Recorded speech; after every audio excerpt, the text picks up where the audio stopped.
Okay, here I want to show you how to make a formula real easy in a table. We have created table from data, and once we've got the table created, let's start another one at E2. Let's put difference.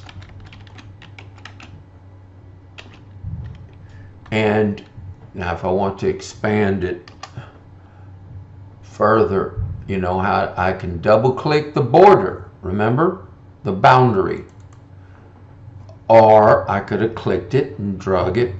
Yes, but remember, the double clicking is what you call best fit. It's like the computer does it. So anyway, so in here, let's go ahead and type the beginning of a formula. What does it always start off with? An equal sign. Now watch the special features that are in a table. Use the arrow key and use the left arrow key. You see what it did? It took what was in D3 and now that's part of the formula. Now I can put a minus, and then I can do the arrow key to the left twice. So you see what it did?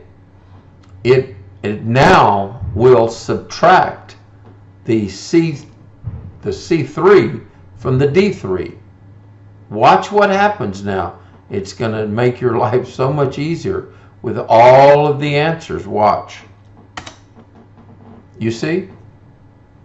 It calculated all of them, because it's kind of like it did away with having to come up here, create a formula, then use the handler and come down here.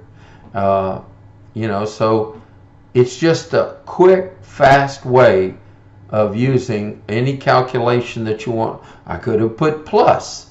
If it had been plus, it would have added each one of these together.